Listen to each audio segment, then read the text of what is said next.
Welcome back to the program. If you're serious about art or just curious about what Asian artists are up to, there's one exhibition that you should not miss. Well, starting today, you can get a chance to catch cutting-edge contemporary art and museum-quality artworks from all over Asia in just one place. And this event is called ArtSingapore, and this is the 6th year it's being held, but this year the art fair promises to be bigger and better. It involves over 70 leading art galleries from 14 countries. It will also showcase over $12 million worth of art by established and up-and-coming artists from around the region. And to tell us more about this event, which is said to be the only major art fair in Southeast Asia, we have in the studio with us this morning organizer Chen Shampo and one of the guest artists, Jerry King, who have come this morning to our studio. Very good morning to you both. Good morning. Good morning. So let's talk about this art exhibition. It's supposed to be even bigger and better this year. So what kind of highlights are we talking about? Well, every year we try to improve on the quality and the artworks that we can get to come to Singapore. The theme is contemporary Asian, so we try to feature primarily Asian artists, which differentiate us from the other art fairs around the world. It's bigger because this is the biggest size in terms of size. We're taking up 4,000 square meters, and we have 70 galleries compared to last year, which is 50. And we have a big contingent from Australia, including Jerry King, which we're very happy, and a lot of young artists bringing works that we have not seen before and names we're not familiar with. So it gives everyone a chance to see what's new out there. As you've mentioned, this is the first time there is a special Australian pavilion. And Jerry, can you tell us more about the artworks that you've brought to this showcase?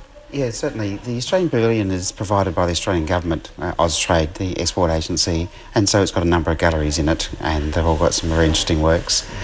But I have a particular exhibition there, which I'm very honoured to be invited to present, and this is a retrospective of my work for the last 30 years.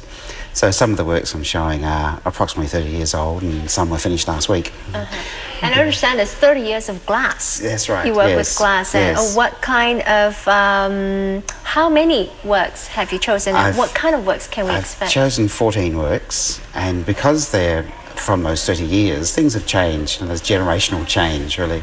So the early works are from glass blowing, you know, the technique of blowing glass like you blow a bottle or a wine goblet.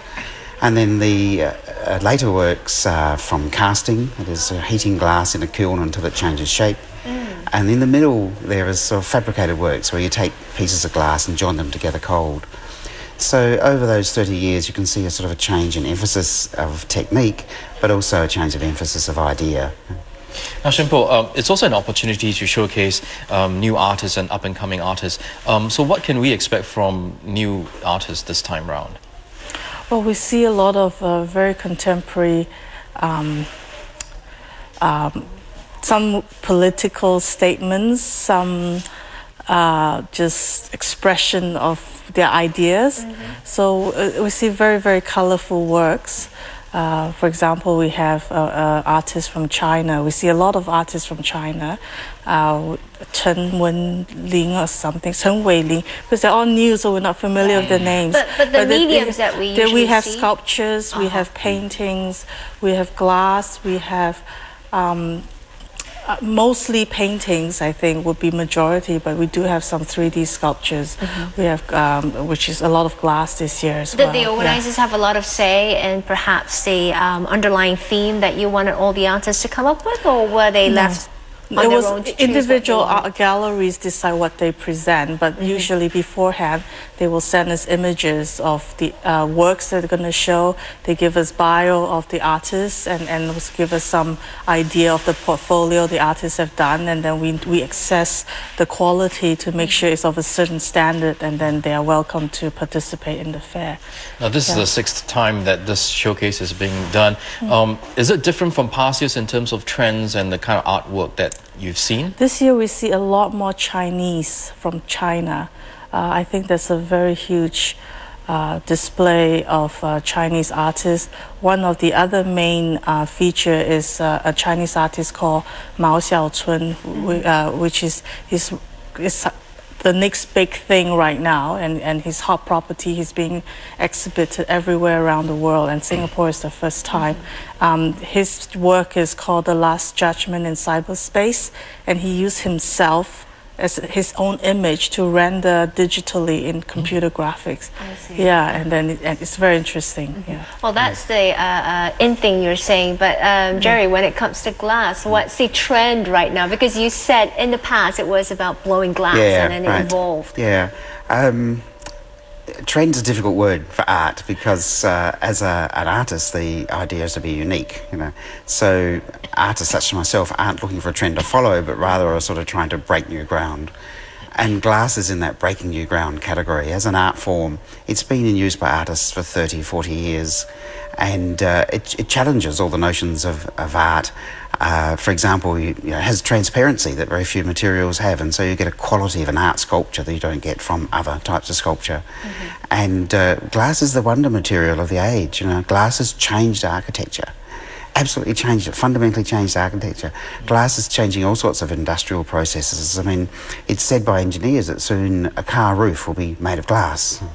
And things that were unthinkable a few years ago are true in the engineering of glass, but also true in the art of glass.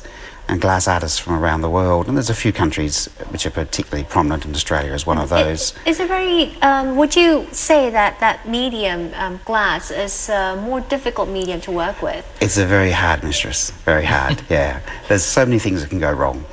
So you have to be very cautious all the time what you're doing, and you can spend a lot of time and a lot of work and a lot of money producing a work, and in the last 5 minutes you can ruin it. So it's a very nerve-wracking business for the artist, but when you've got the finished work, then it's very gratifying to have a result. As you've mentioned, glass is quite flexible in terms of creativity and its use. What inspires you, though, to come up with some of the creations that you have come up with? Overall, my career, my sort of interest is socio-political. I used to be an academic in the field of education, and so one week I'd be working as an educationalist and going to an education conference, and my field of research was cultural colonisation. And then the next week I'd be an artist and going to an art conference, and I suddenly thought, I can't do this, it's too much, so I joined them together. And so in most of my works there's some sort of underlying socio-political theme. This is not necessarily obvious at the first glance at the work, and I don't seek to teach any lessons or preach. I like to base the work around questions rather than around answers. And so if the viewer contemplates the work for a while, then there's every probability there will be some communication between us about the basis of the work. Well, Shenpo, you've mentioned that most of the works that we will see will be paintings, but you have mediums like glass and I'm sure other fragile material. Logistically, it must have been quite a challenge to also transport it here all in one place here in Singapore. Make sure it comes in one piece as well. Yes, I think packing is one of the main concerns everyone have. They all come in, we have tons and tons of styrofoams or those bubble wraps and things, but it's all packed in secure crates. It comes in huge crates, and it's a logistic nightmare, as Jerry can see from yesterday where we moved in. Everything comes and it's a complete chaos, but somehow we have very professional art movers, and they are very careful in unpacking and taking things out and putting them in place. I'm sure art lovers will appreciate all the hard work put into showcasing this exhibition. Thank you so much for coming in this morning. Thank you. Very pleased. Well, we've been speaking to organizer Chen Shenpo and artist Jerry King about Art Singapore, the contemporary Asian art fair. It starts today, but it's open to the public from tomorrow, and the fair is on till next Monday at level 6 of Suntec Singapore. More information going on at the bottom of your screen. If you want ticket information, just log on to the website artsingapore.net. Or you can call 6235 4113. Okay, we're going for a quick break here, but do stay tuned because we'll be right back with more. See you in a while.